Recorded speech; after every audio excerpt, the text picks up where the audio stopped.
Okay, so let's start with the following one.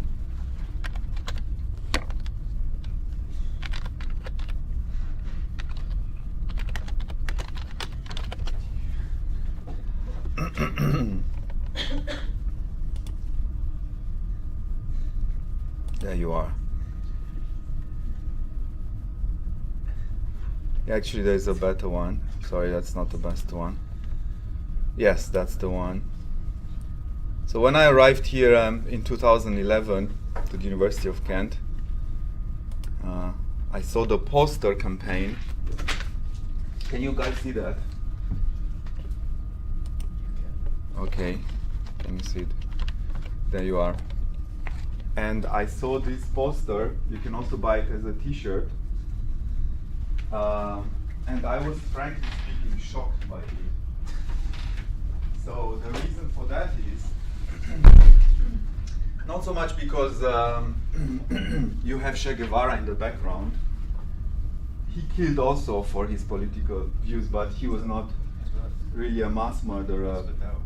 But sorry. Oh, Fidel Castro. Sorry, Fidel Castro. No, there is one with Che Guevara. Absolutely correct. Thank you. So, and obviously not because of Marx. I mean, it's just silly to present him like that. But anyway, what do I know about what the young people like today? But it's really about these two guys here. Do you know who those two guys are? Stalin and Mao. Okay. Lenin was also not great, but still not comparable to those two guys. So those two guys alone killed more people than the Nazis. So Stalin killed over 20 million, Hitler killed around 20 million, if we consider war casualties and the Holocaust, around 20 million. So Stalin killed a bit more than that, and Mao killed 60 million. So to have these people on a t-shirt as party goers, I was deeply shocked at what place have I arrived at here? So also given that in my own family we have one casualty to communism, I should maybe mention that to have a full disclaimer here. So I had an uncle who was called like me, exactly like me, Edward Kantarian, who at the age of 17, almost turning 18, living in Romania, decided he wants to escape Romania. So this was in the 1950s, in the high time of Stalinism. Romania was a prison state. There was little economic prospect, etc., etc. So several of his mates had already left, so he decided he wants to leave as well. And so one day he was just gone. He just disappeared. And so my family looked for him. You know, they looked everywhere. They never heard from him again. To this day, we haven't heard from him. We don't know exactly what happened to him, but the main theory that is available to my family is that he was shot, and the most plausible thing, that's all I can say of course, is that he was shot at the border by the communist guards. So that was something that did happen. He probably tried to cross the southern border of Romania to Bulgaria, where there's the Danube basically, and he probably got shot. Maybe he drowned, but we think he got shot. The reason why we think that is, number one, because people would get shot if they tried to cross the border. So that should tell us something about the character of this system. And secondly, he would have turned within a month or two 18, and his how do you call that? His call to the army should have come in, because in Romania back then we had compulsory military service. So there's no way that he would not have received that. So the state was very, very keen on having young men, obviously, enrolling in the army. And that letter never arrived. So he never received that letter, meaning that suggests again quite strongly that the state knew very well that he was dead. So anyway, so that's the story. We have no grave of him, nothing. If he just drowned, he could have told us. They could have told us. They knew that he was dead, obviously. So if he just drowned, he could have told us, and then we would have had at least a grave. There is an empty grave in Bucharest, in the Armenian cemetery in Bucharest, with my name on it. But it's not my grave. It's the symbolic grave of my uncle. So that's just a personal story from my side. Now, I do hope that this is not clouding my judgment about communism and Marxism. In fact, I have found out about this story long after I developed my own critical attitude towards it. So it's that way around. Good. Then, a second thing I would like to mention to you is how communism worked in practice. So I'll just show you 2 or 3 pictures about that. So how it worked in my country, you know, for Maja was a bit different in Yugoslavia. This, I suppose, communism was slightly more, better. Let's put it this way, more goulash style, less. So and so. There were times and times. Absolutely, there were times and times. So I will show you this one, just to give you a picture.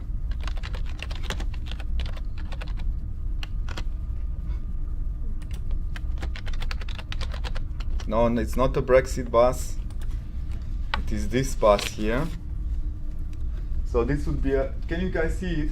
So this would be a typical street scene in Romania. This would be sometimes in the 80s. So the communism fell in 1989, yeah? It appeared on world stage as a political force in 1917 with the Soviet Revolution in Russia initially, and then it collapsed. Most communist states collapsed in 1989. Not China, not North Korea, and not Cuba, and Laos. There are 4 or 5 states that at least nominally call themselves communist these days. But the true communist one currently is really, I think, just North Korea and maybe Laos. Those two. North Korea, of course, being at the top or at the bottom of the wealthy states. What do you think? Worldwide, at the bottom. It's the last one, yeah? If you don't believe me, just look up the Economist Index. Economist Index. You will see. So the Economist is a good magazine, good political magazine. Okay, so this would be an example for that. Very bad services, the exact opposite of what you expect. Now, of course, you'd see such pictures in India too, by the way, yes? That's a capitalist country, so we have to be very careful here. But I'm not claiming that you can't have a capitalist, there's a handout there. You can't have similar issues in capitalist countries, but we are now discussing communism and the idea that communism brings prosperity and liberty and freedom and peace to everybody. So, yeah, doesn't look like this here. Imagine being here inside somewhere, yeah? You have to go to the loo or something. It's a nightmare. I give you another picture like that. So this is everything that I have experienced myself, right?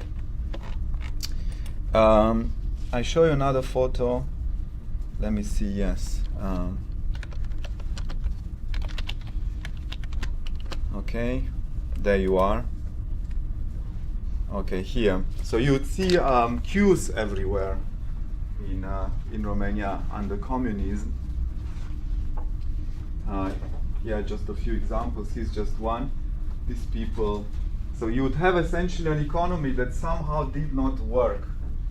One needs to explain that. So there's a lot to say about a theoretical and empirical explanation. But what matters is, first of all, just to take in these sort of pictures and compare that, of course, to the promised paradise. So these human beings here are queuing up. For what do you think they're queuing up here?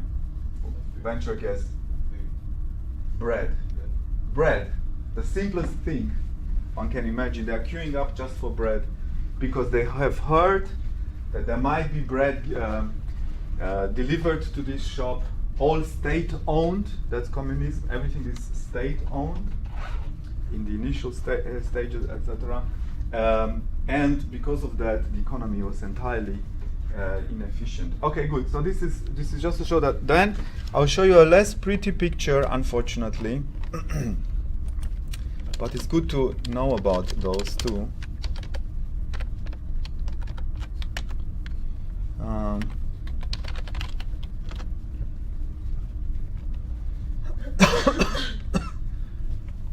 let me see what that I can find that.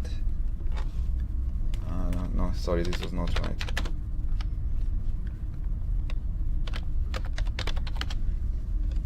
All right, so this is the only one I will face you with. Unlike the Nazis, the communists did not document very well all their crimes. So there were mass shootings in most communist countries. To this day, China is executing around 1,000 people, 1,000 citizens, more than United States. What's the second one? Iran, I think. They're also executing hundreds. So they're number 2, I think. And then Saudi Arabia. They're also catching up nicely right now. So this is one of the few examples of this that you'll find on the internet. In specialist books, you'll find more photos. This is taken. The victims here were Polish officers in 1940. After Poland was divided up between Hitler Germany and Stalin's Soviet Russia, Stalin decided to decapitate the top command of the Polish army. He had his own issues with the Poles, so he executed 20,000 officers of the Polish army, and they were buried in mass graves in a forest in Katyn, in Poland. Ironically, these mass graves were discovered by the Nazis, who immediately turned it into a propaganda, saying, look how bad the communists are, while they themselves, of course, were doing, I think, more horrific crimes than even Stalin. Not in numbers, but in terms of criminal intent and evil intensity. I think there is nothing on this planet that, so far, from what we know in terms of in history, has surpassed the gas chambers in Auschwitz and Treblinka, etc. So to build factories into which human beings are herded just to be killed intentionally, and to kill them on an industrial scale, is just it beggars belief. It goes beyond reason. In 1944-45, Germany occupied Hungary, and within a few months, literally, so there were 400,000 Jews still left in Hungary. The right-wing fascist dictator Horthy, so while being a fascist,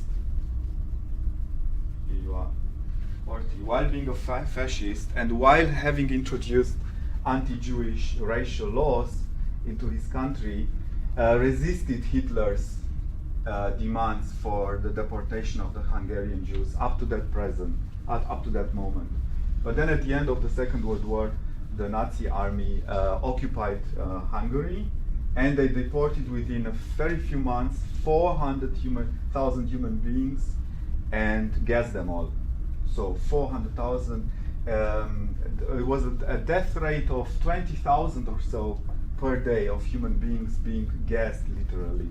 The gas chambers and the crematoria in Auschwitz, so the people would be gassed, and then you have to do something with the corpse.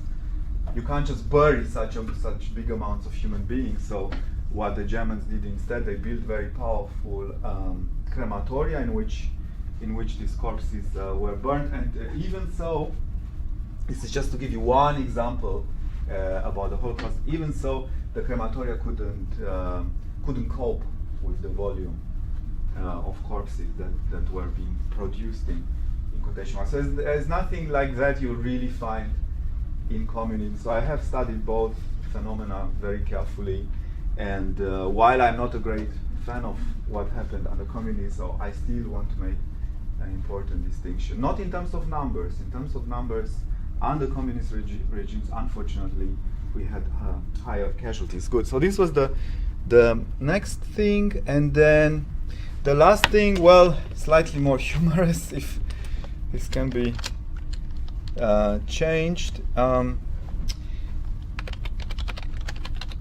It's about a book that you'll find on the reading list here by Martin Malya, The Soviet Tragedy. So about a year ago, I received an email from a prospective PhD student from Poland, so a young lady. And she asked me whether I would be interested to supervise her PhD thesis. She would come here and work with me, and she was interested. The topic was aesthetic representations or artistic representations of violence in fascism. So I said, well, okay, why not? It's not very philosophical, but with the right sort of literature and guidance, you can turn it into something more philosophical. I said, however, also, and that was my mistake, I also said that we shouldn't, however, also ignore maybe, as an object of comparison, the aesthetic representation of violence under communism. And to show her that, give her just one example of that, I showed her the cover, I sent her basically the cover of this book. Okay, if you take a look at it. So this is a fantastic book, it's a great book, I've read it. It's worth looking at it. I don't know whether you guys can see it. So this is sometime from the 1930s, and it's essentially showing workers. This is typical Soviet aesthetics, by the way. Yeah? What are they doing? So they have a hammer hitting the head on the head of a guy who looks a little bit, I don't know, brutish, let's put it this way, and lazy. And the Russian subtitle essentially says that we need to crush the skulls of the enemies of communism. Here meaning the lazy workers in communism. So lazy workers need to be arrested, deported, maybe eventually even exterminated. So I've said that, so this is for me a very nice example for the aesthetic representation of violence under communism. And she never replied, yeah. That was it for her. But I'm glad about this, of course, in retrospect, because I don't want to work with an ideologue. I want to work with somebody who is open about the facts in history, not just being one-sided, attacking just capitalism, and not looking at the other way. Okay, good. Also, interestingly, in one of the last issues of London Political Magazine, I want to say Prospect Magazine. Is Prospect Magazine left wing, middle, right? Is more left on the left? No, slightly. I'm not sure. Anyway, so I found a review of a book about a now famous philosopher who's from Britain, whose parents back in the 50s were in the English Communist Party, and they were sent all kinds of leaflets from Russia, about how great life is in Soviet Russia, etc. And so one of these leaflets was depicted in this issue of Prospect Magazine with the review of the memoirs of this philosopher, and it was essentially this picture, but without this. It was exactly this image poster, but with this bit censored, with the unsavory bit censored.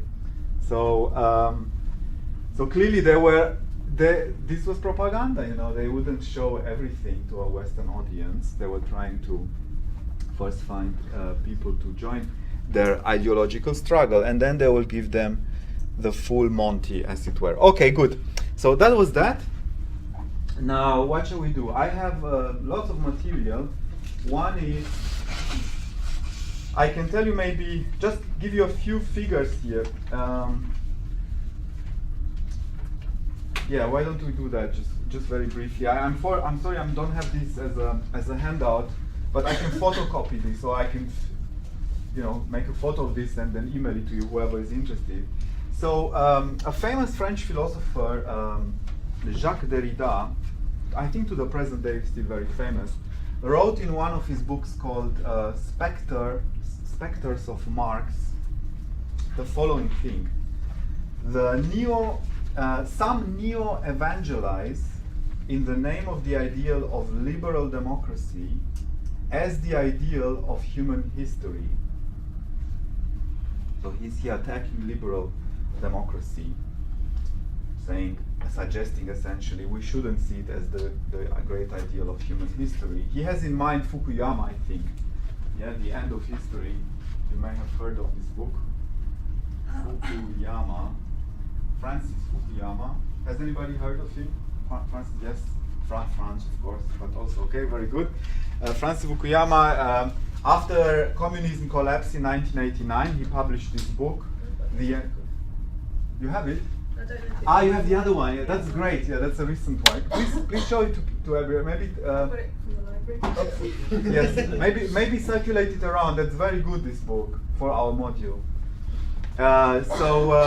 So he published this book, The End of History, which became also a bestseller, in which he argued essentially that everything will be fine more or less from now on, because all totalitarian regimes will end, have ended, and now we have liberalism and basta, everybody will be happy and joyful. And of course he has changed his mind about this by now, but he became very famous with it. But this book is different. This is more, I think it's more critical and quite a bit pessimistic in some respects.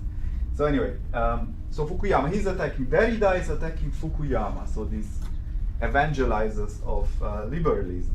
So Derrida continues, never have violence, inequality, exclusion, famine, and thus economic oppression affected as many human beings in history as today. So Spectres of Marx was written in the 1990s, if I'm not mistaken. So this is all supposed to be the fault of capitalism, of course, according to Derrida. He continues, no degree of progress can ignore that in absolute figures, now this is important, in absolute figures, so many humans have been subjugated, starved, or exterminated on the earth under the guide of capitalism. So when I read that, I thought, okay, so, Monsieur Derrida is making here some strong factual claims, empirical claims, which he usually doesn't do. Yeah, he writes in this unreadable prose, but here he doesn't. For once, he stretches his head out of the window into the real world. So let's just check. So I started doing a bit of fact checking, which you also must learn. We live in a time in which evidence is denounced, is considered something bad, doing one's homework.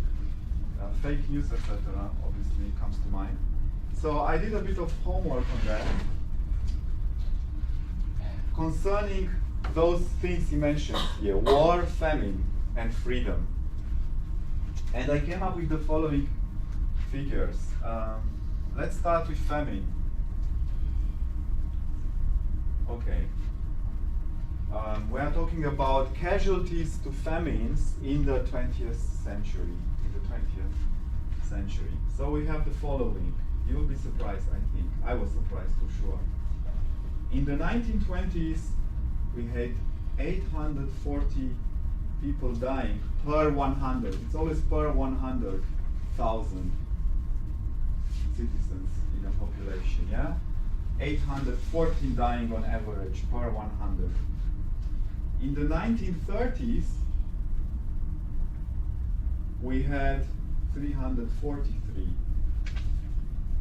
In the 1940s,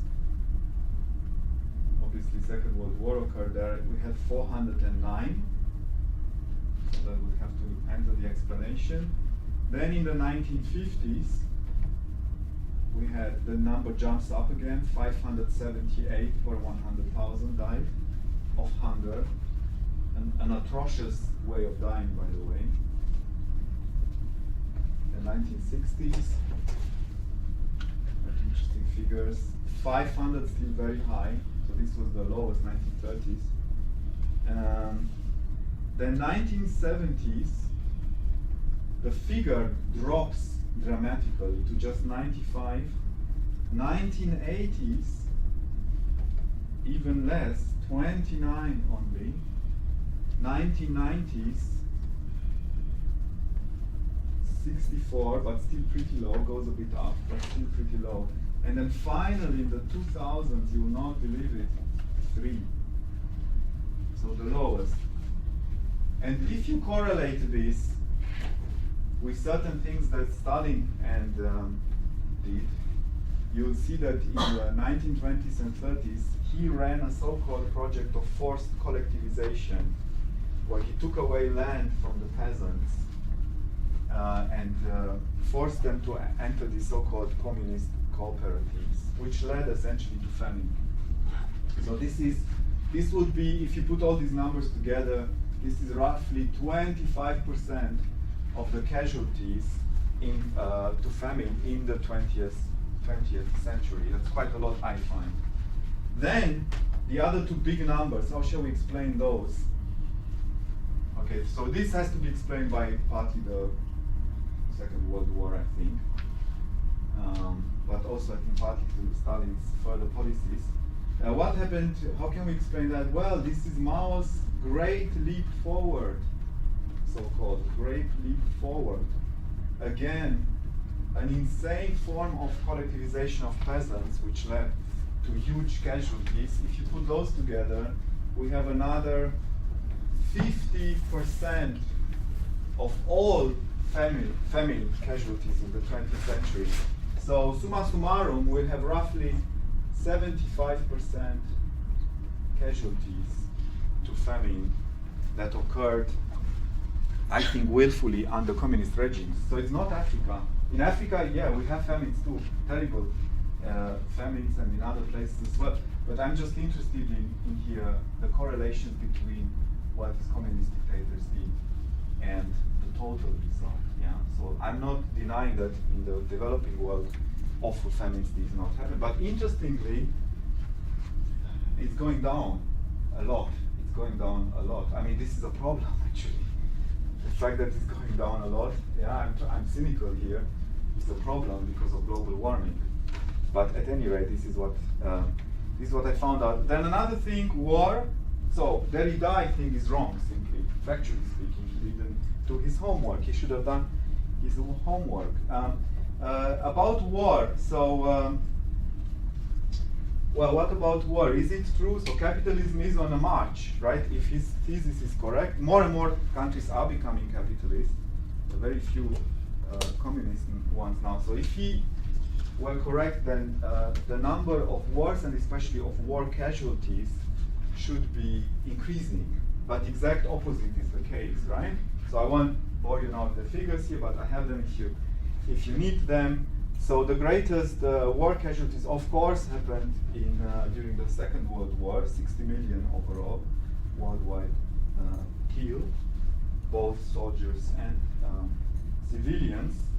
Then between 1950 and 1989, we had roughly 180,000, and then in the 1990s, only 100,000 war casualties. In those 10 years, only 100,000 war casualties. And then between 2000 and 2011, roughly on average, 55,000 human beings falling victim to wars and warlike conflicts. So this is, of course, not to belittle it, but we are looking here at the grand scale, the grand picture of things. And one reason, I think, was already formulated. So why is it that the number of wars are going down? Also, we have Syria. So if you bring Syria in, these statistics of mine are quite messed up. Why is it that the number of wars and war casualties overall is decreasing in the long term with the introduction of capitalism? Well, it's not just simply capitalism, of course. It's liberal democracy, what we have been talking all the time. So the argument for that was formulated by Kant already in the 18th century in this short book called Perpetual Peace, where he said that one condition for reducing the number of wars worldwide, he was absolutely not a warmonger, is to turn countries into republics, into liberal republics. Because when you turn them into liberal republics, in other words, if you turn them into representative democracies, then the citizens will have a say about whether they want to go to war or not, right? It won't be just the heads of the states, the kings and the princes and the dictators will decide, oh yeah, we must go to war right now. No, it will be the citizen as well who will have a say in that. And the citizen usually, there are some exceptions unfortunately, but usually is not interested in going to war for a number of reasons. One is because he might have to send his children to the front, or because he might have to leave his wife and children back at home. So hardly anybody in a normal circumstance would want to do that, unless one is fanaticized, of course, which does happen. Yes? Yes, you don't have to. Yes, please, of course. Sure.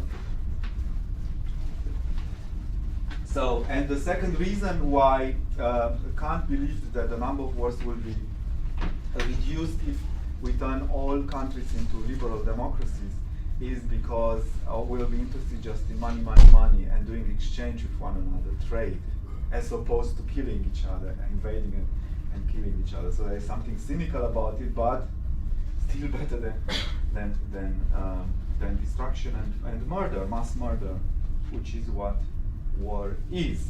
Okay, so this was that, just a few numbers for you. And now we can take a quick look.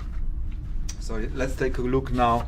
So a few jokes from communism, I'll give you that as well. All right, so here is one. It goes like this. A Bolshevik, so communist, explains to an old woman what communism will be like. This is in Russia. It's a joke that was much used and coined in Russia. So an old woman asks a Bolshevik, how will communism be like? The answer by the communists is there will be plenty of everything. Food, clothing, every kind of merchandise. And you will be able to travel abroad. Oh, she said, like under the Tsar. So there's no change there, yeah?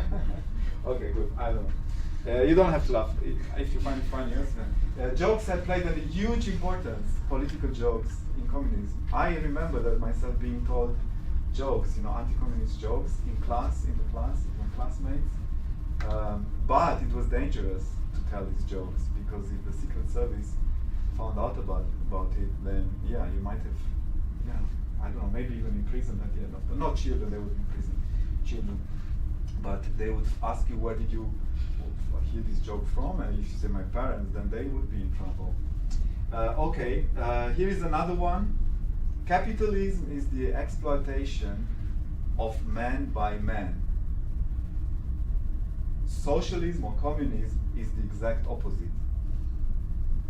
Do you see that? Yeah, okay. So nothing changes essentially. Exploitation of man by man.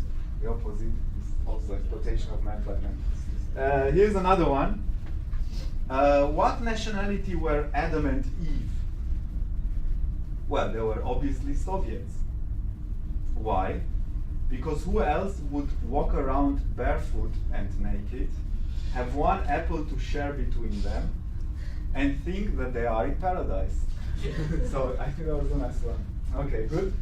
And then last one, the 7 wonders of Soviet power.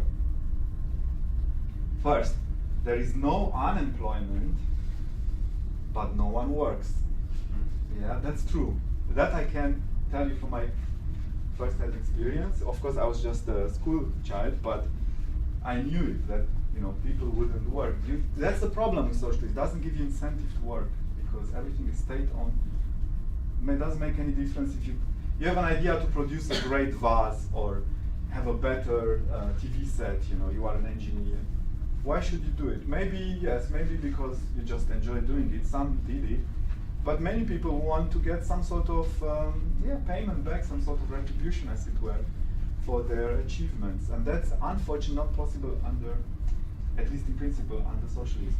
Another great wonder of Soviet power, the second one, no one works, but the 5-year plan is fulfilled. I don't know whether you realize what this is aiming at. So the 5-year plan is something that Stalin introduced, who decided Soviet Russia must be industrialized as soon as possible to catch up with the West and overtake the West. He was always in competition with capitalism. So he introduced these 5-year plans, which had specified ridiculously high outputs ridiculously high outputs of the Soviet industry. Let's just switch this off. And so they were never reached these targets, but the communist official propaganda will tell us that they have been reached. So lie was institutionalized. Like the courses or something. Excuse me? Didn't he like play around with the numbers or something? So yes. By technicality, there was yes. something like that. Yes. So there were cases. There were cases in which the statistics were simply forged. So I can show you that if you want, if you're interested in that. And then you can also tweak the numbers that it looks better than it actually is in fact. Okay. Number 3, the 5-year plan is fulfilled, but there is nothing in the shops. So again, that's relating to both the fact that we have propaganda and we are told we live in paradise, but in fact shops are empty. Again, I know this from first-hand experience. I still have in my head these images of you go into a shop and will be just cans of the same kind, like really rubbish meat that nobody will eat, and nothing else in the shop. So you go today to Tesco, in town, it's paradise.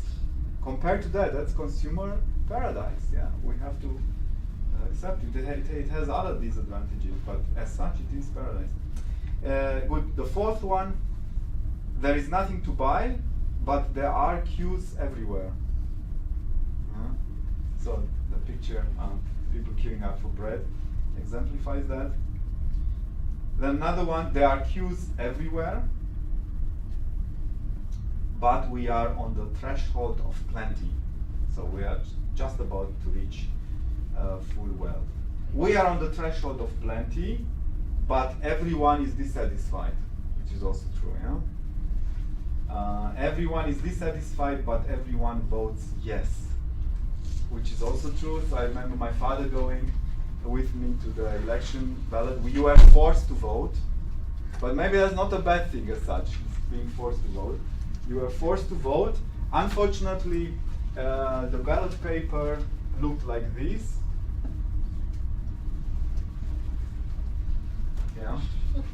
You had one option, essentially. They sometimes would add some symbolic second party or candidate, but of course the idea was that you can only vote for the leader. Even if you had voted for the second guy, that would have been, of course, discounted. Yeah, that doesn't fit the system. And my father, what did he do? I remember I was really scared. Did I tell you that anecdote? He just wrote rude remarks on the ballot paper. I'm not gonna cite him now, but he wrote really nasty insults at the address of Ceausescu, the dictator. And I was really scared. I thought, oh my God, if we found out, we'll be arrested. But fortunately, we were lucky. Okay, good. So that was that. So now we have some anecdotes. I'm slowly approaching this whole topic. Now let's do a little bit of real philosophy, unless you have any more general comments about this part, this more introductory, partly anecdotic part. Yes? Do you think if in a more moderate country or in a country where there's more wealth, that communism would have more success? Is it to do with the communist ideology inherently brings on these atrocities, or is it more to do with countries where communism takes place as James, a lot of poverty to start off with? Yes, well, that's a very important question, yes, of course, that we have to address. So one thing that I can have to direct you to, do you have the Kolakowski book? Where's the Kolakowski book? There you are. So open the contents, and you'll see there an essay. This is because we only have, little time today to discuss the essay called The Marxist Roots of Stalinism, in the very first section. Yes. So this is addressed your question here.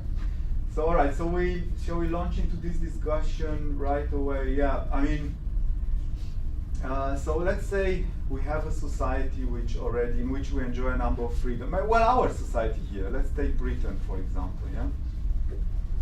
But we also know that we have certain inequalities, asymmetries of wealth, and we want to change something about that, right? So we want to say, let's do that by introducing socialism or Marxism, right? We had a chat about it yesterday. So how would you go about it? How would you go about that in a society like ours, right? How could we, yes, please, Leo. Raise tax rates. Yes, you could do that. That would be one step. That would not be a socialist. Nationalize certain functions. Yes, you can do that, like the trains, for train railways, you can do that. Healthcare system, etc. So some things can be naturalized or turned into a property of the state, as it were. Good.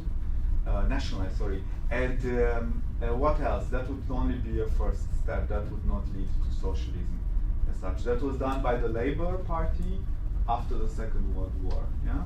Under Attlee. Like what? Land reform, You need to do a land reform. What would that involve? collectivization of agriculture. Collectivization of agriculture. That would have to be done. Of course, in this country, agriculture is not as big as it was in Tsarist Russia, but still, yeah, that would be another very important thing to do. Good. In what like sense are you defining like socialism here? Because it's often just a praxis for communism. So I would distinguish it. Marx didn't distinguish it very. He didn't use these labels. I mean, he was careful, but he didn't use these labels. But you'd have to distinguish here between three stages at least. So you'll have first the capitalist stage, obviously, in which the so-called means of production are owned by very few, by a very, very tiny elite of the population. And means of production means here the instruments of production, like factories and machines, but also means actually the labor force itself, the essence of the worker. So those two things combined, of course. Okay, we have the capitalists. Then we have a transitional period in which we may introduce these elements. There are two ways to do it now. So one is the radical way, like sharp change from literally from one moment to the next, or gradual change. And each of them come with advantages and disadvantages. Yeah. So if you go for the, say we've just gone for the gradual change here, where we slowly nationalize things and do agrarian reform, etc. Or at any rate, we do it all in once. The result in both cases is the same, which is what I think is useful to call proper socialist proper speaking, yeah, socialist proper speaking, in which private property, the private property of the capitalists, is transferred to the state. So we don't get an abolition of property altogether, but property simply turns from private to state property, or from private to public property. But that's of course not the end of the road. That cannot be the end of the road, of course, because the danger here is, well, there are several challenges, but one challenge is, one big concern for Marx is that under capitalism, apart from just having obviously economic inequalities, we have also a great social diversity, which is translates itself into the division of labor, yeah? Division of labor, which also then has as a consequence the alienation of labor. Yeah, can you see why? Why are the two connected? Why is division of labor connected? What is division of labor? Who can explain what? Maybe an example. Let's have some concrete examples. Yes? Let's say a car. People would design and build different parts of the car rather than the whole car itself. Okay. So they don't feel that they've created a car, they've created a bolt or something. Yes, very good. Okay, good. So you have good. And how does that then connect to the alienation of labor? Because you don't feel you've produced something. You don't feel the artistic merit of Yes. the whole thing. Yes, please. True, but I think there is also the fact that your own labour is considered to be, is treated like something to be traded to be bought Good. to be used itself. Good, both points. We can absolutely, both are very helpful. Exactly. So work becomes here like a commodity, something that can be exchanged. So you can do just this one screw, as it were. Well, I can now transfer it to another part of the factory or another part of the production process, as it were. And you're not really in control anymore of your own of what you're doing, because you can't do anything with these screws. What can you do by yourself with these screws? Nothing, right? So that's very different from, say, a classical understanding of self-contained work and the products of a work. Let's say you are a farmer. You're totally self-contained. You produce everything more or less there. You don't even need to trade with other people. You have your tomatoes, you have your meat. Everything is produced on your own farm. That would be maybe one romantic contrast, but it's an important contrast to realize. So division of labor started very early in the history of mankind. Marx and Engels argue that by itself doesn't immediately lead to capitalism. What is the additional element to get from the division of labor to the alienation? So it's already implicit in your example. There is one thing, something has to happen in history to get to that point. Yeah? Industrialization. Exactly, industrialization, yeah? So you have to have the industrial revolution. So we add that, as it were, as an ingredient. We have industry here, mass production, much more efficient production, and that by itself will then lead to the alienation. Okay, good. So this is all under capitalism. I can also mention this already, so I'm going kind of in a chaotic way about this. So we can mention the issue of the crisis of capitalism. So Marx and Engels argue, quite interestingly and originally, I think that capitalism faces cyclical or periodical crises. Yeah, we can see that today. By the way, apparently we are about to enter another crisis, I'm told by some people who know more about it than me. So let's see what will happen. But anyway, so and they try to explain the causes of these cyclical crises. Now, be very careful. Don't immediately go for the Marxist interpretation or explanation of this crisis. So they do exist. Everybody agrees on that, obviously. But there are a number of competing explanations which are not Marxist. So don't immediately go for the Marxist explanation. That's not proper academic practice, right? You got to look at all the other possible explanations and then see which one is the right one. Even if you have some, innate or instinctual sympathy towards the Marxist explanation, that's not how we work in academia. So anyway, so the way who knows how do they explain this appearance of this crisis, periodical occurrence of crisis in capitalism? It's connected to this. Everything can be in fact explained starting from division of labor, I think, plus industrialization. So, a simple way of showing what's happening here is we need to have an additional premise, which I haven't mentioned. And the additional premise, or maybe a term and a premise. One is the term surplus value,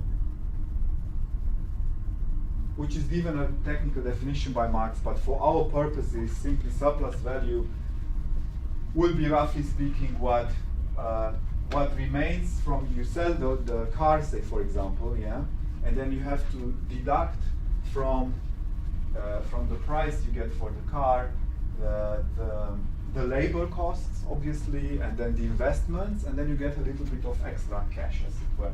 So roughly speaking, this is surplus value for all purposes. And then in addition to that, we need to be aware of the so-called labor theory of value, yeah? Labor theory. Who knows what that is? The labor theory of value? It's all in it. You just have to add one verb and you have it. Yes? Value is labor, roughly speaking. All value is generated by labor, and labor only. That's a crucial premise for Marxist economics, okay? So, value is labor, and labor only. That's how he defined that under capitalism. under capitalism. Yes, But like- yes, under But capitalism. is that always the case though? Sorry? Is that always the case? Because some things are artificially made valuable by Yes. scarcity. Yeah, so we can, of course, we can raise here a lot of objections to this premise. The Marxists, they think they can get around this. There's a very long debate. But for now, for our purposes at least, that's very important, of course. If essentially if we reject this premise, the Marxist economics collapses, unfortunately. For the Marxists, unfortunately, it doesn't work. But if there is a way to try to defend that in a sophisticated manner, maybe in the face even of strong objections, that there is something to be said for Marxist economics. Okay, anyway, so value is labor. So it's only labor that can create value. That's one thing. The second thing that he tells us is, but that's a side issue, that essentially so essentially the value which is created by labor is simply dependent on the time of labor and nothing else. So whether I sit down and I construct in my genius mind a new electric car, it takes me just 1 hour, but it will have huge consequences for the planet, or I'm a sweeper on the streets, both of us create the exact same amount of value by our work. So there is no meritocratic assumption here that some forms of labor should be paid in a different way and create a different type of value than another. So it's very egalitarian at the basis, yeah? Toilet cleaner generates just as much value as, say, a surgeon, for example, or a rocket scientist per unit of work, temporal unit of work. Good. So anyway, so we have value being created just by labor. Now,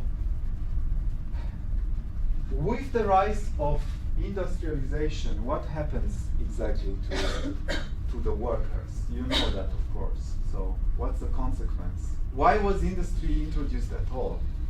One is because there were inventions, but of course, why were they pursued in the first place? These inventions, not just because people were very clever and wanted to change things for the sake of change, but they did it with an aim in mind. Yes. Because the combination of technology and work created overall more value. It created more value and it was more efficient. Yeah, that's what we have to say. So per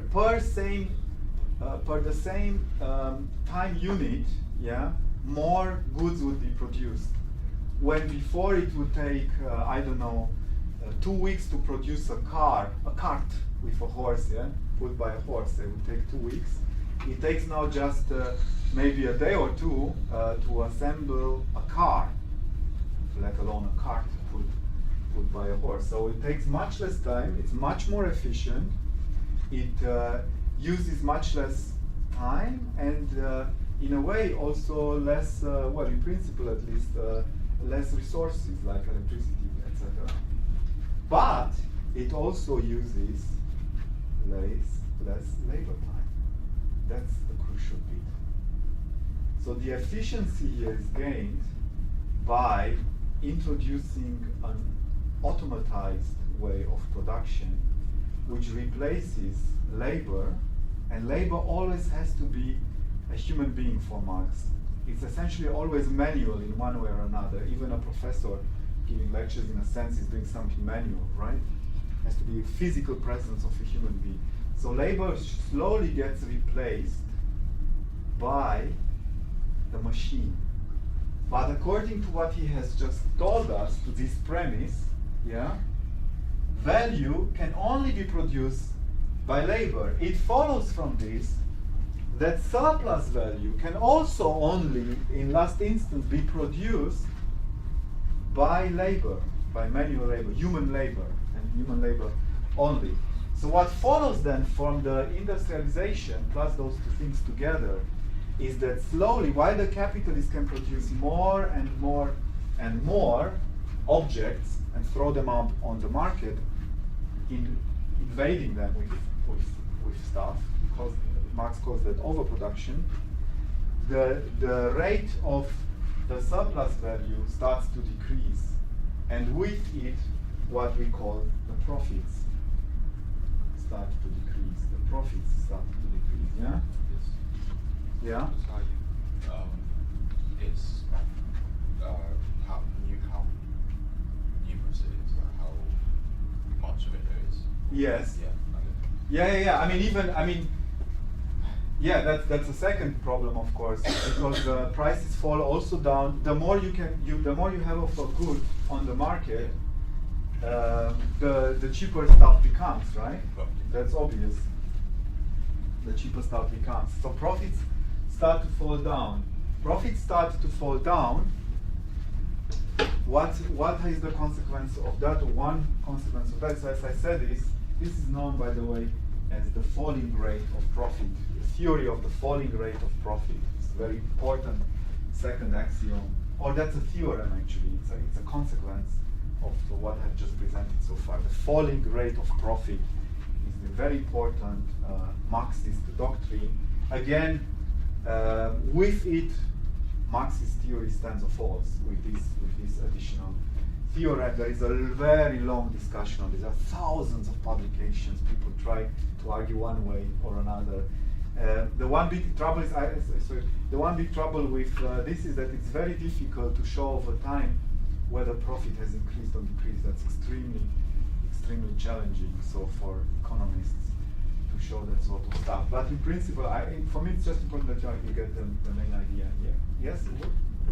Is communism by itself like contained in itself and no traits, or is it something that happened with the embargo of other states? You mean historically now? Yes, Or and I mean in its theory as well. Is it supposed to be self-contained and just the state feeding itself and producing for itself, Yes. and no excess because it only produces as much as the people in it needs? And in communism, yes. and none of it, eventually, yeah. like you don't produce more than you need and then trade it to other nations. Well, no. So you can get trade between communist states, but the ultimate vision of communism is that there is no state left. The state disappears. There are no nation states anymore. Communism is anti-nationalist. Yeah, that's very important to realize. So there will be just mankind. Proletarians of all countries unite. Yeah, that's opposed to nationalism, including the nationalism that we now see popping up everywhere. So yeah, I sympathize with that a little bit. I don't like nationalism But much. in a realistic view, when Yeah. you have certain regions of the world controlled, Yes. and you can only refine and Oil, for example, say. yeah, refine only certain kind of goods, and you need the others from the other nations. Yes. Then it's not opposed to trading. It's Yeah. Yes, but the trading wouldn't be done under the capitalist assumption that a profit is made on on the shoulders of the proletarian, of the worker. So it would be not. There wouldn't be, as it were, the manager at the top who earns much more than the proletarian who is actually harvesting the oil. Everybody would be earning as much, and that's a bizarre assumption by Marx. Everybody will be free to do whatever they want. That's what happens in developed communism, not in socialism. Socialism still has a lot of links connecting it to capitalism. In practice, there was trade. I mean, like for example, there are certain countries in Africa that were communist, and they traded with both US and USSR as well. Whereas you have usually the Warsaw Pact to the entire Eastern Bloc Yes. traded between themselves. Good. Yes. You had that. Yes. So you had inter-communist trade. Yeah. I think maybe it was even free trade, which is surprising. Marx is in favor of free trade. Marx is in favor of capitalism. I should have started that way, by the way, to shock you a little bit. So, if you read the Communist Manifesto, you will see that he is in high praise of capitalism because it's a necessary chapter in the history of mankind, and therefore he is in favor of free trade. But to come back to your point, so yeah, and then you had trade between, but this is all in practice.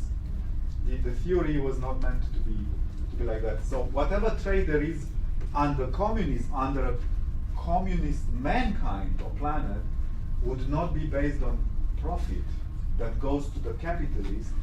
At best, but here I'm not so sure, But it doesn't profit really- that goes to mankind itself, whatever that means, yeah. Yeah. But that's all theory. In practice, of course, they had to survive, right? And they had certain resources which they wanted to exchange for hard cash, sometimes for dollars with capitalist countries. Yeah. What's the difference then between nationalism and patriotism? Yes. Poof. Yeah. Well, some say patriotism is a more benign form. Like you can, I don't know, you can engage in a number of cultural traditions of your country which are entirely innocent or harmless towards others, while you could have, I suppose patriotism and cosmopolitanism are compatible with one another. You can have a cosmopolitan country which is open to immigration, maybe up to a point, I don't know, but it is open to immigration, and nevertheless the indigenous population likes to cultivate the cultural tradition. I'm thinking of Ireland for some reason, yeah, because they are into all kinds of celebrations and holidays, yeah. Nationalism like more, I mean they are pretty similar to be fair, but nationalism is more like a political platform. Yes. So Yeah, you don't have a patriot party. You probably could, but like Yeah, but it wouldn't. Yeah, what? We have to eat, all Hungarians should eat more goulash or what? Yeah.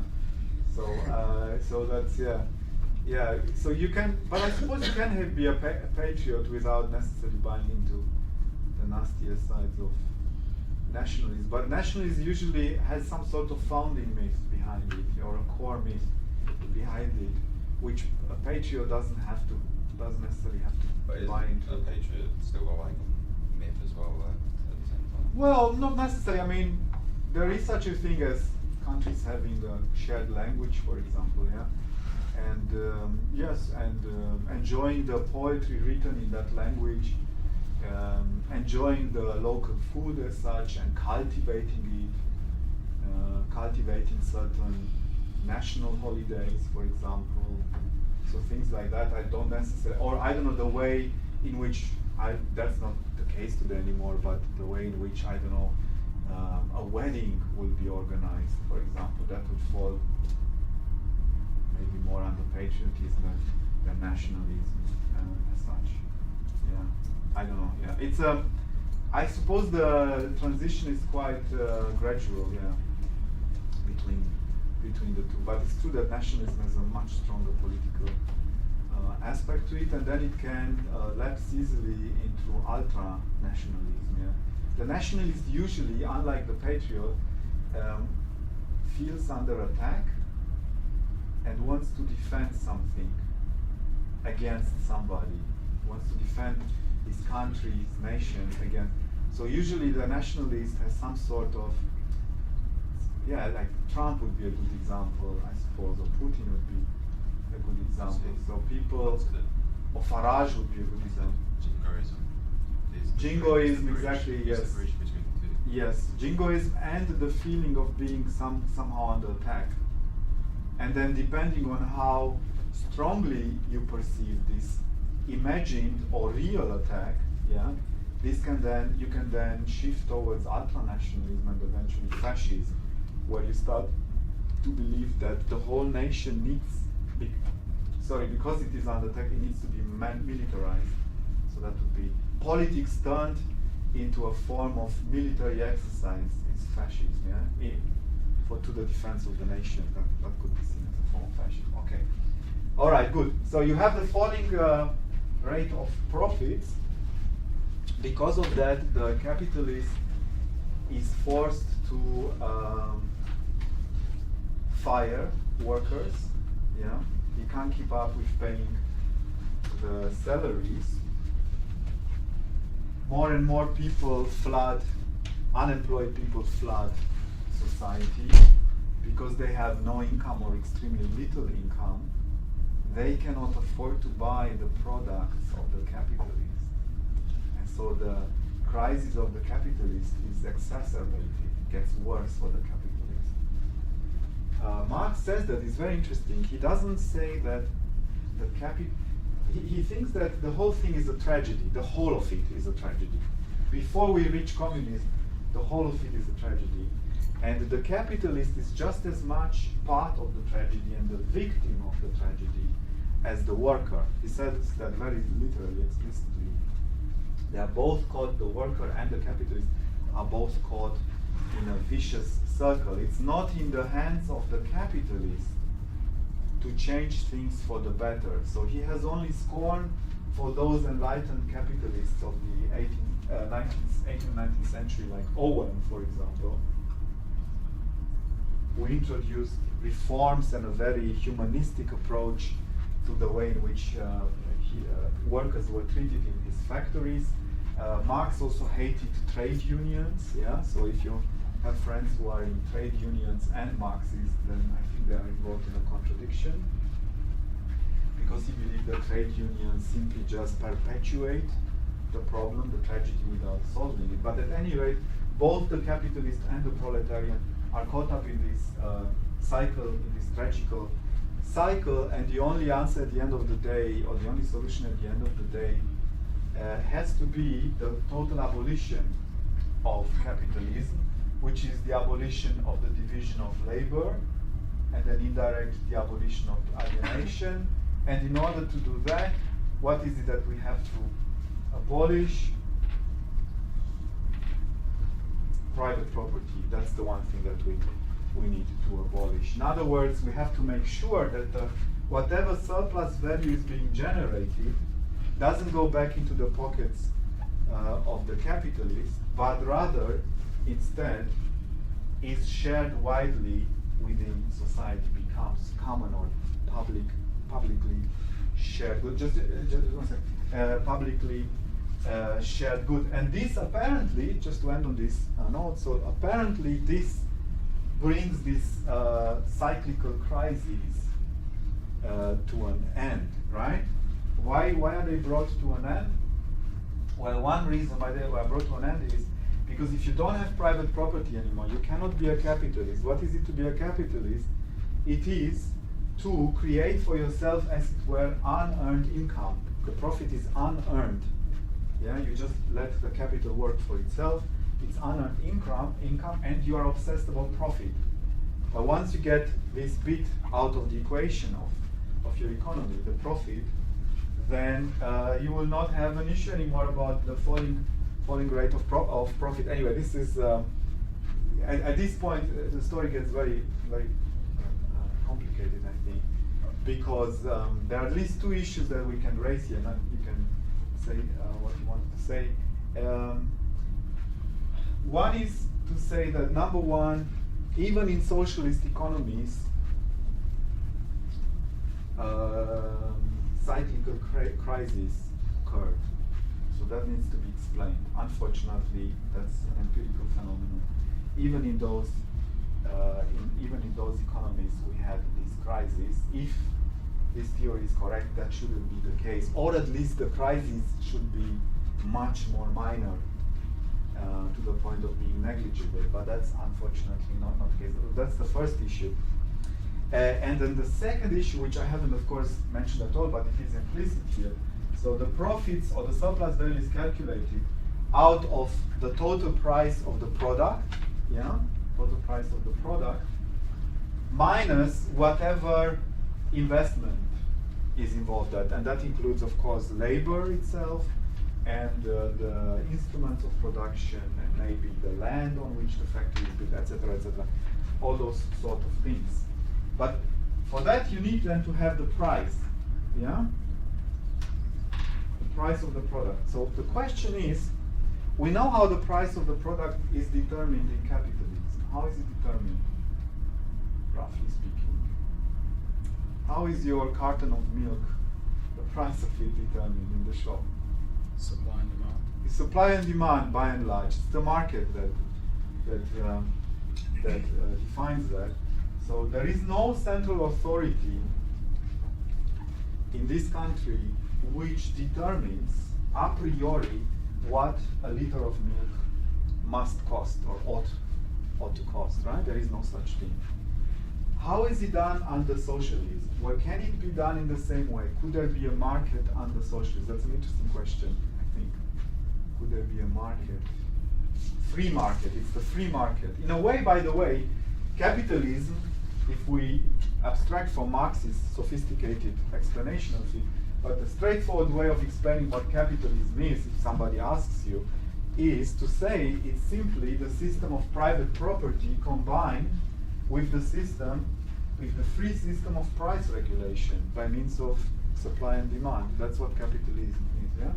So I repeat that it's the system of of private property, which requires a legal order, of course, and the state order, together with the system of free price regulation according to the supply and demand, or demand and supply.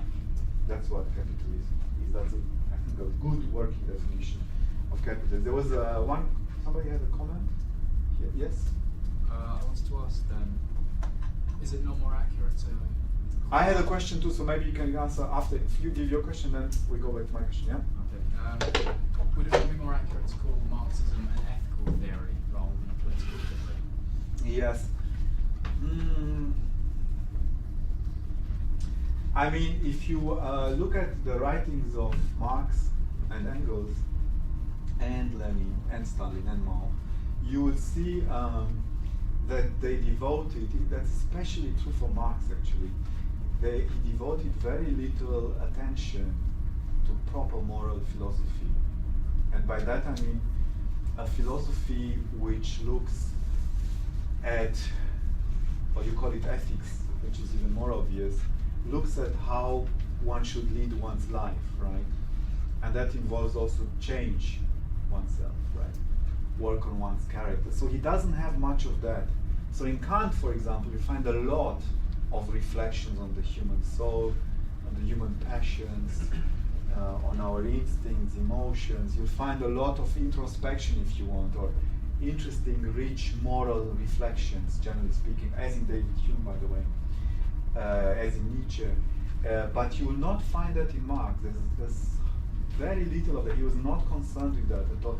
He simply thought that if we abolish private property, yeah, then that will lead to a paradise externally and internally in our souls. And I'm not sure how that could work. Yeah. Could that not be implicit within that system though? Because within that system itself, to get there, you'd have to change people's views and moralities on life. So people would have to be, for example, less self-obsessed, less greedy, those sort of things. Marx never suggests that. So Marx presents his theory as a scientific theory all the time. And not just a scientific theory, but he is absolutely adamant that people realize that his theory is an economic one, and only an economic one. He says all my arguments are economic arguments. I don't have any metaphysics in my system. I don't have any moral philosophy in my system. I don't even have political philosophy in my system. At the end of the day, all my arguments are economic, and that's very, very important. I mean, so to realize that's why you cannot simply place him on the same level with the socialists of the 19th century, because there are lots of other Christian socialists, for example. There were anarcho-socialists as well. But he attacked all of them for not being systematic and scientific, meaning economic scientific, yeah? Economic scientific, yeah?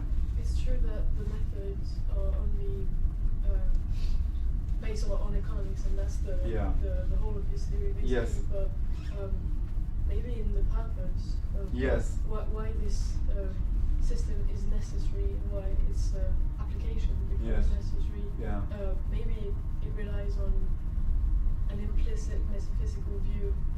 Yes. Yeah. I know that Marx wrote a thesis on Epicurus. Yes. And maybe early on, yes.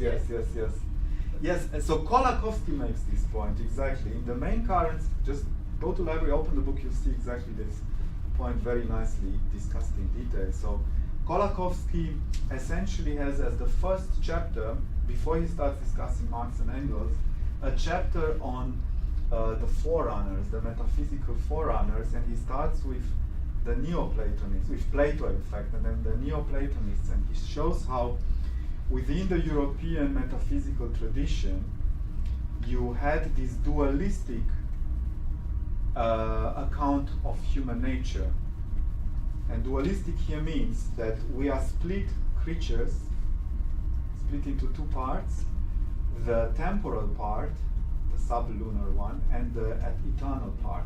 That's in the Neoplatonic model here. And of course that was translated into Christian theology later on. And the eternal part is really our essence, and the temporal one is not our essence. And Kolakowski shows how this dualistic picture of human nature is then taken over implicitly by Marx. And yes, so he tries to show exactly that Marx has non-historicist commitments, or metaphysical if you want, non-historicism, strong metaphysical consistent commitments underlying his system. The trouble with that is that if that is correct, there is something smelling of incoherence here, because Marx very clearly says, so I'll give you just one example that also surprised me once I started studying Marx in a bit more detail. Let's take his notion of exploitation, yes. So you hear it today everywhere, exploitation. So trade unions tell us that we are being exploited. Probably they are right. I don't know, but at any rate, this is a very important term in Marx. And the question is, how exactly, in what respect is the proletarian, the worker, exploited by the capitalist? And one possible answer, which I think would be a standard answer most of us will be giving, and the trade unionists will be giving today, would be to say that the worker is not paid as much money as he deserves to, or she deserves to be paid. Yeah? So they are underpaid. Okay? That is why they are being exploited. They produce this screw that will be fitted into the car. They receive £10 an hour. Really, they should be receiving £20 an hour. The question is whether Marx would buy into this sort of explanation of exploitation. And the answer is a strong no, not at all. Why? Because he believes, given how he has defined value as being generated by labor,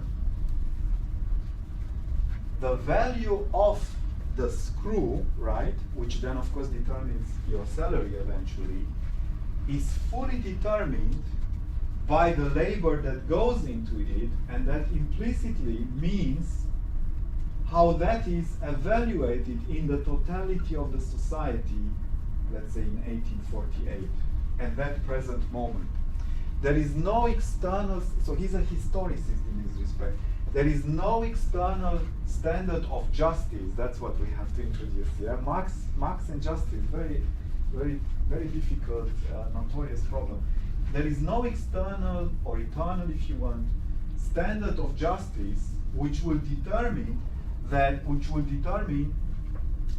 the value of your labor should be, should be measured by £20 as opposed to £10. Because what it is really determined by is simply by whatever happens to your labor in terms of value as it fits back into the capitalist system, and it's the totality of society, and that means of course of the forces of production, forces of labor, means of production, etc., as a whole, which determine that. And therefore he says it, yeah? He says that the proletarian receives exactly the value, or the monetary value, for the labor, which in 1848 determines what that labor is worth. I mean, that sounds tautological, but it is tautological, and there is nothing external to that. And so really, then you wonder, so what is then exploitation? That's unclear. Actually, to me, it's not very clear what exploitation, unless indeed you assume some extra historical standard of justice, yeah. But he cannot explain it because he's strongly Hegelian. He believes that everything that exists is fully determined by the present and its history, and nothing else. There is nothing else. So that's a serious problem. Okay, good. That was very interesting, I think. Oh gosh. Do you want to take 2 minutes break, or shall we just continue? Continue. Okay, good. Because there's not much left anyway. All right, good. So we had this big. This is just a very quick and vague crash course into Marxist economics, but I think it's very important to be aware of that. So the issue about the ethics of Marx, I think, unless you assume some implicit metaphysical, supra-historicist commitments, I don't see where else it's coming from. He doesn't say, very clearly, he does not say the capitalist should be less greedy. He doesn't say that. He does say that the trade unionists should stop interfering and meddling with the development of society, because the only thing he does in that way is just to prolong the tragedy. But why is it then a tragedy? Yeah? Why is it a tragedy? Unclear. Okay, good. Now what we can do next, which I hope you'll find useful, is take a look at Kolakowski's own summary. Or shall we look at Babeuf? I don't know what you prefer. Babeuf or Kolakowski? Babeuf anticipates. Maybe let's look at Babeuf, because he does anticipate some of the strong claims already. Okay, so he belonged to a minority in the French. Everything starts with you guys, French Revolution. Yeah? Sorry. So don't be too modest about it. Yeah. So actually, we had the American Revolution before and the English one. So everything starts with you guys. Sorry. Okay. So he belonged to a minority within the French Revolution, among the revolutionaries, because the majority of the French revolutionaries were, of course, capitalists. They were in favor of private property. Private property is enshrined in the constitutions that were formulated during the French Revolution, but not for Babeuf and a very few other people. So he attacked even the institution of private property, for which he was then eventually executed, guillotined. So here is a way in which Babeuf's position can be summarized. I have this from an interesting book by an Australian philosopher, David Stove. He's in the literature here. Did Babeuf deserve the guillotine? Yeah, that's interesting. I think the answer for Stove is yes, if I remember correctly. Stove is a die-hard defender of capitalism, a little bit too polemical, but this analysis here of one of the root claims of socialism, I thought was done very well by him, so that's why I'm using Stove here. Good. So Stove starts in the following way, with the premise that there is no privilege is morally defensible or justifiable. That's just the premise of the French Revolution. That's not communism anyway. Okay, no privilege is morally defensible.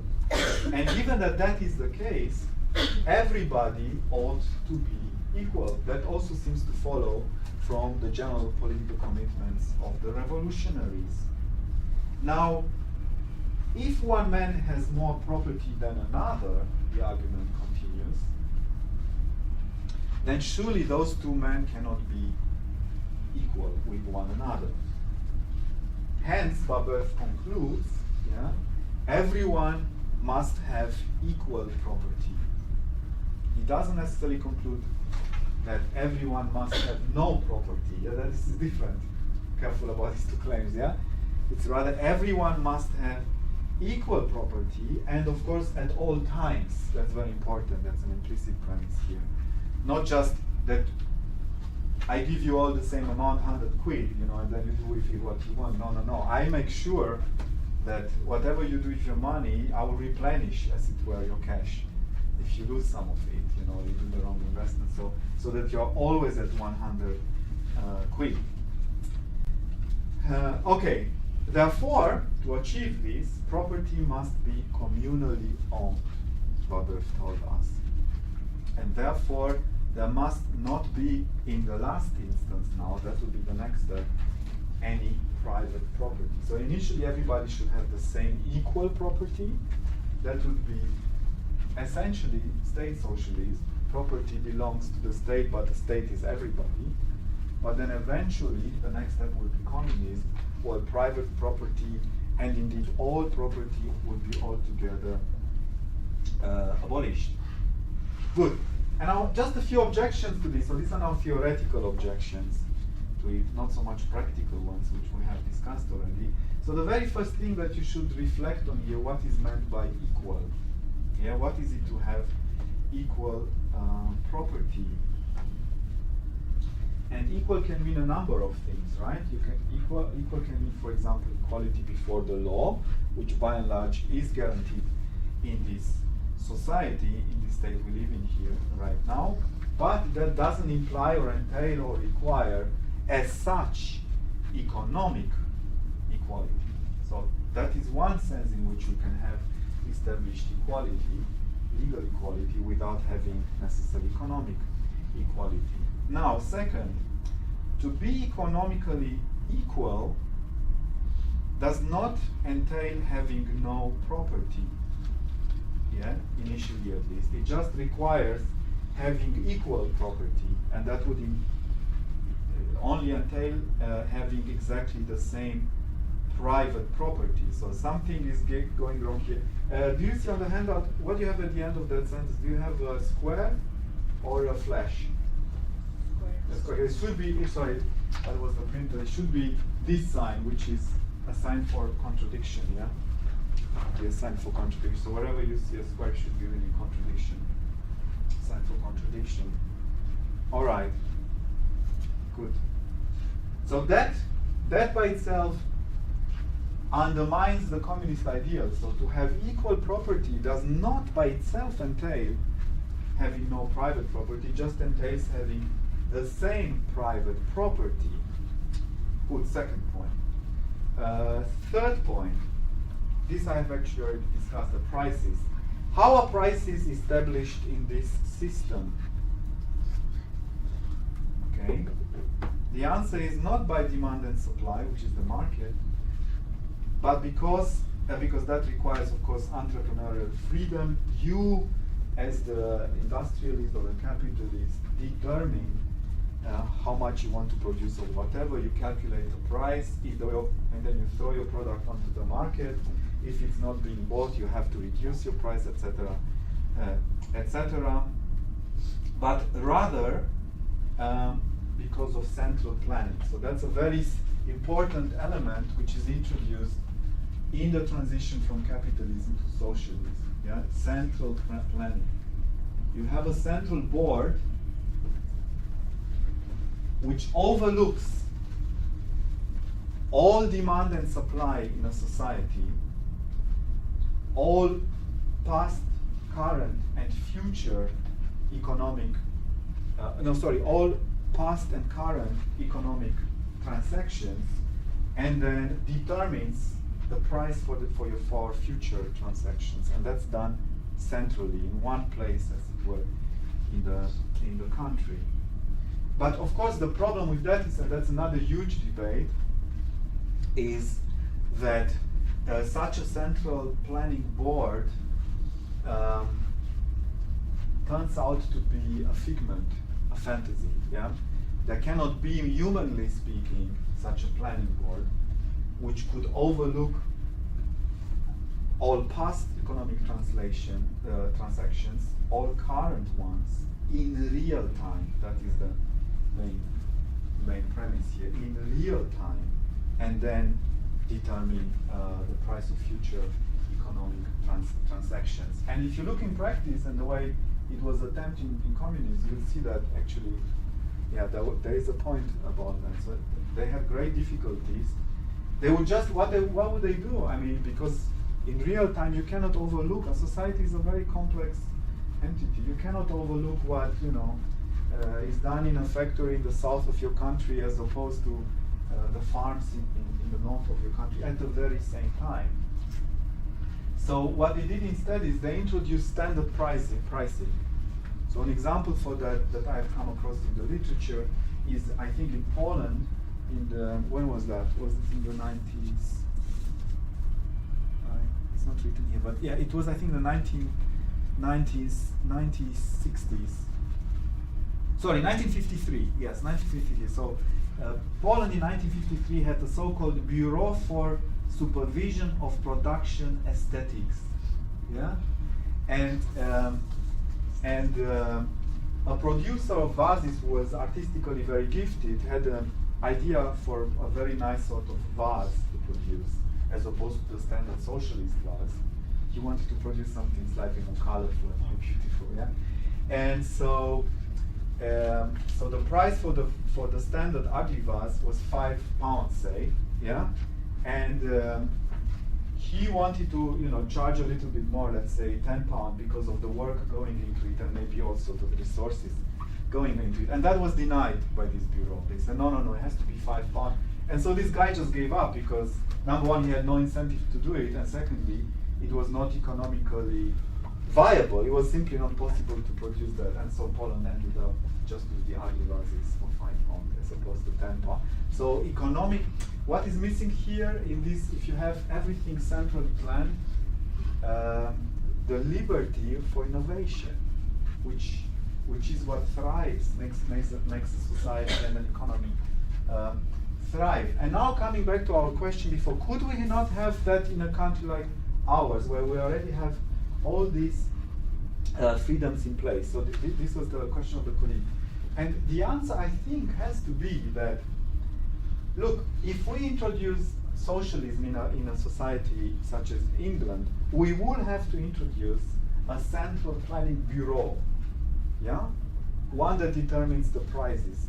But what that means immediately is that you are strengthening the state, the central state. You are making the central state and the government extremely strong, and the bureaucracy, because it's not elected government. We don't have democratic elections under socialism anymore.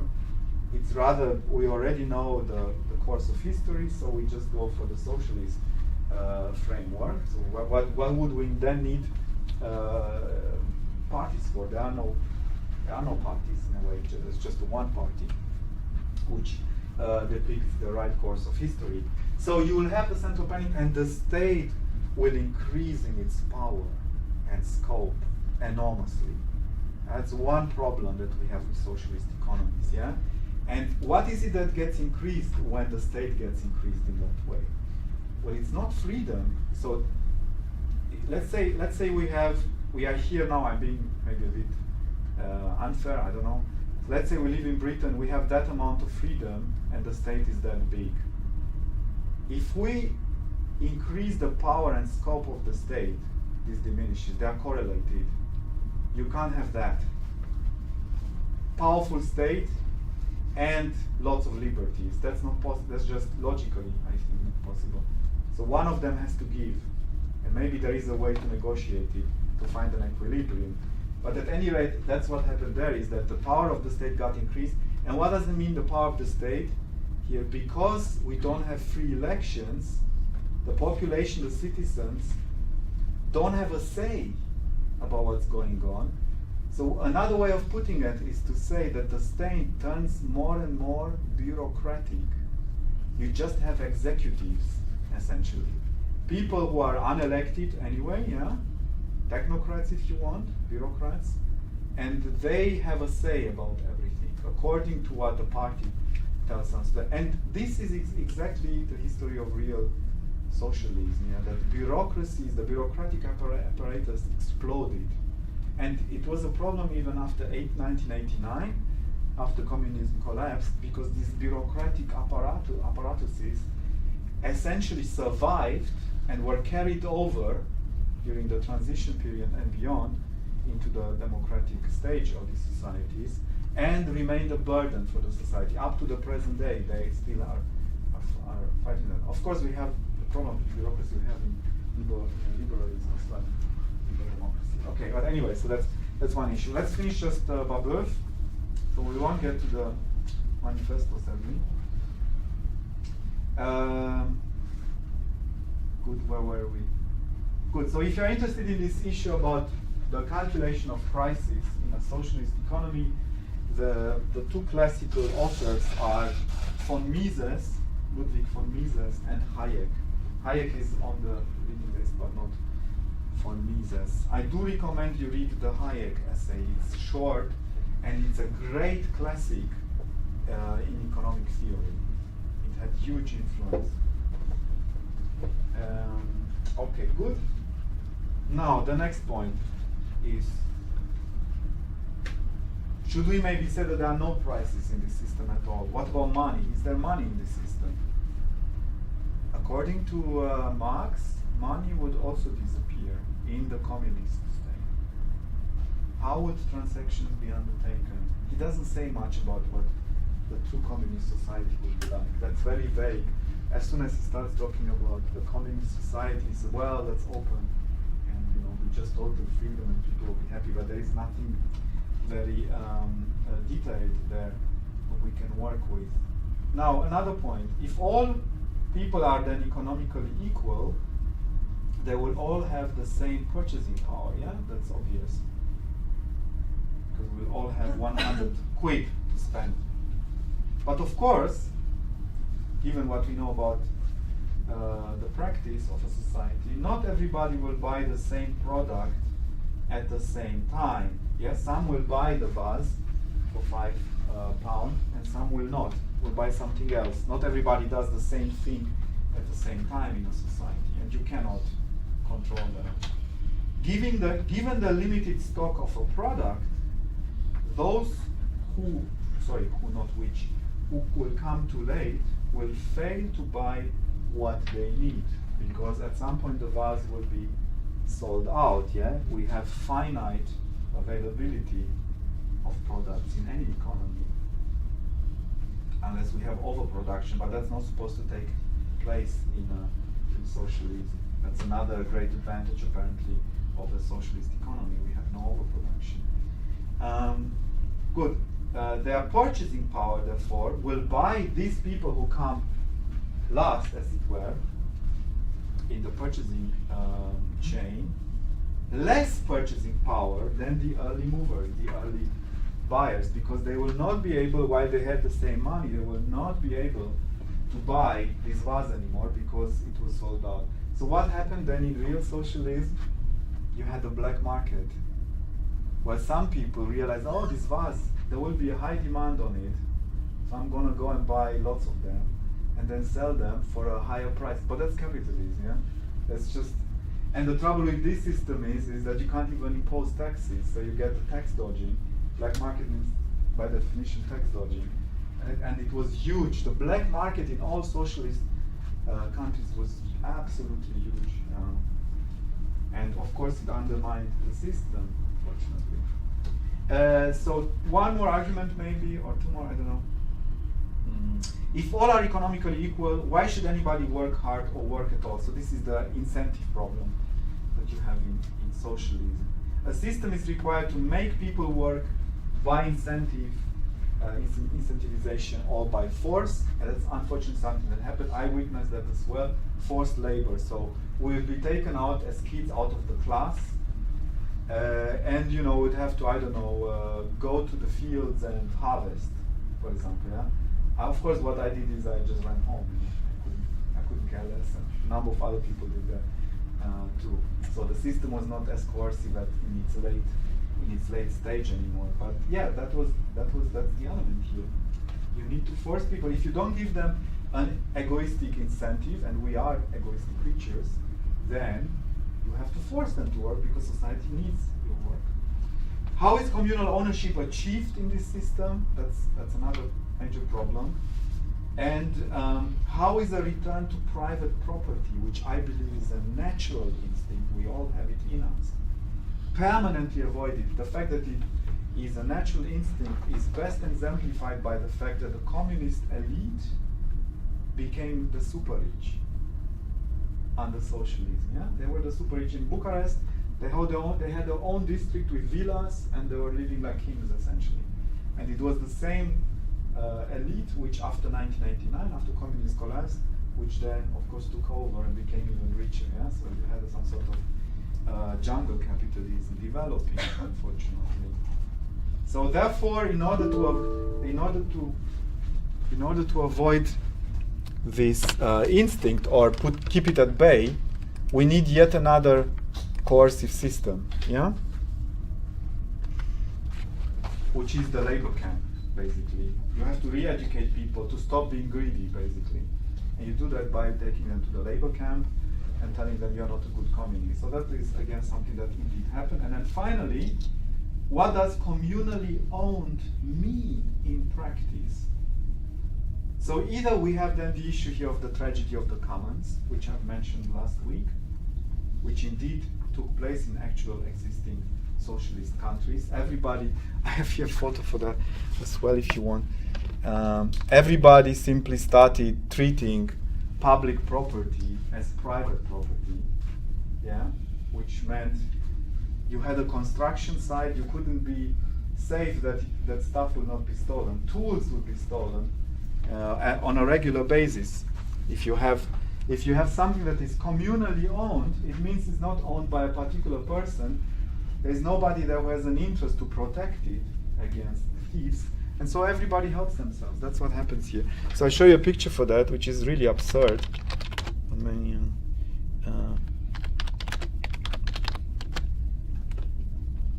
Yeah. Not just in Romania, but also where do we have it here? Yes, here. So a whole bridge was stolen, yeah, in Romania. Oh, so sorry. I'm sorry. Yes. So a whole bridge was stolen in Romania. This was after 1989, but the instincts for that were developed before 1989, and similar. It will come up. And similar examples can be given for Poland or Hungary. So where people simply help themselves. You have the opposite thing where, for example, a train, the railway breaks, people have no way to travel, and they join and they fix it together. Yes, exactly. Yeah, that's a good one too. Yes, thank you. Exactly. Yes. Yeah. So you had to help yourself. Yeah, you had to help yourself somehow. And then, do we have any more points here? So either you have that, the tragedy of the commons, a real problem, I think, for socialism, and or B, but now a real problem for mankind at large, or B, you had the rise of a two-class system, those managing the communal property, in other words, the party elite, the oligarchs, and then overseeing its perpetuation, versus the rest of society, which owned much, much less and was less powerful. Here you have this bridge which was stolen in Romania, whole of it. So two guys, they just started cutting at it slowly, and then just sold it all on the black market. Yeah. So this was after 89, careful, yeah. But the practice, the mentality was developed before 89 under socialism. Okay, good. We have to stop here. Please read at least this excerpt of the Communist Manifesto. And tomorrow we will discuss the last chapter of Cassirer's book, right? On the modern technique of myths or something like that it's called. Yeah? We're doing the 2 hours still tomorrow. We'll try if we find a room right away. Yes, if we find a room, yes, please reserve the time. I can't promise. If not, we just sit together in the Gulbenkian and we can have just a coffee and discuss that. I'm also available now briefly for anybody who has questions about their essay. Yes, we do that. Go downstairs and do that. Okay.